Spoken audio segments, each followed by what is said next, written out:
Hi there, I'm Game Music Historian, and this channel is dedicated to exploring the developmental history of various games and their soundtracks.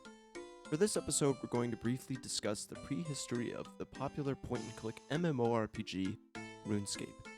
The story of RuneScape's development began in Nottingham, England, with a trio of three brothers, Andrew, Paul, and Ian Gower.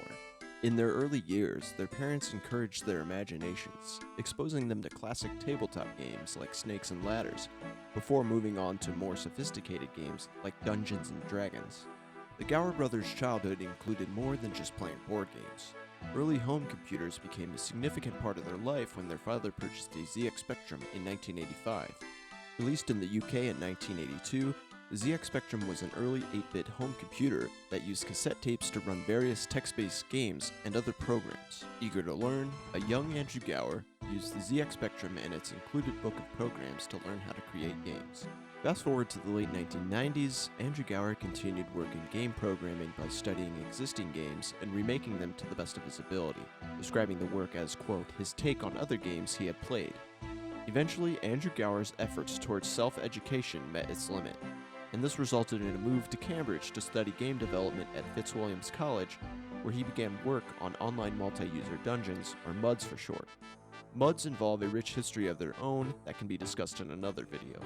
Long story short, Andrew Gower noticed an opportunity to develop one of the first multi-user dungeons with graphics. On one hand, he loved playing online with other people and wanted to create his own multi-user dungeon.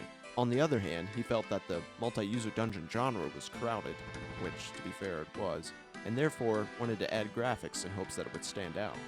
Thus, the early prototype of RuneScape was born, Devious Mud.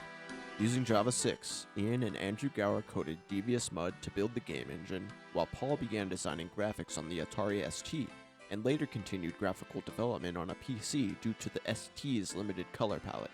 Some 7 months after beginning its development, Devious Mud was made available for a 1-week beta test to a small group of players in March of 1999, the same year that Paul and Andrew Gower founded Jagex Limited. After several months of additional development, Devious Mud became more refined and was renamed RuneScape, known today as RuneScape Classic. This version of the game was released in January of 2001 and included a rewritten engine that supported 3D environmental graphics and in-game sound effects, which will bring us to the focus of this episode and future episodes: sounds and music. The development of sound effects began roughly with the release of RuneScape Classic. These sounds were generated from scratch using the JagEffects synthesizer, which was developed by Andrew Gower himself. These effects included ocean and coastal sounds, and metallic sounds for weapons and armor. You can find a link below to check out these early sound effects in a different video if you'd like. Further development of RuneScape's audio capabilities would continue when Andrew Gower issued an official news post on RuneScape.com in June of 2002 on behalf of the development team. The news post described a plan to launch a brand new version of the game, RuneScape 2, that included another rework of the game's engine. Among many other updates, the news post announced the development of its first soundtracks, describing their plans to produce several unique soundtracks to help avoid a monotonous gameplay experience. And that they did, as there are over 1,300 unique soundtracks in RuneScape today. In the blog, the soundtrack mechanics were described as such. Quote, as you go into new areas of RuneScape, you will unlock the pieces of music being played there. Click on them in the music interface, and you could play each tune whenever you like, so long as you have unlocked it. Click the auto button to go back to playing the default music for each area you walk into. Now, as far as I know, RuneScape is the only MMO that has a native, built-in music player that allows you to freely select soundtracks, assuming you've unlocked them. I could be dead wrong here, so please comment below if you think of another game with the same mechanics. Let's look back at the first mechanic mentioned in the blog post from 2002. This mechanic is what some researchers in the field of ludomusicology would call dynamic audio.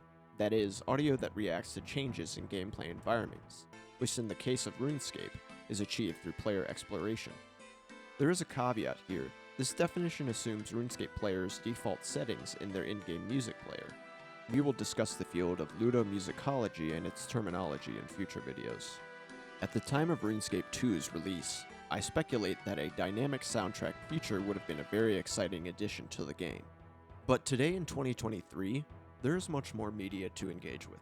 And when playing a game with what many consider a grindy, slow-paced gameplay experience, Why wouldn't players mute the soundtrack to pull up YouTube or Netflix in order to pass the time more effectively? Sadly, I get the feeling that many players have their music muted in-game, and are probably watching something like this video while playing. And to be honest, I can't blame them. What do you think? Do you think this is the case not only for RuneScape, but other MMOs, or other games in general?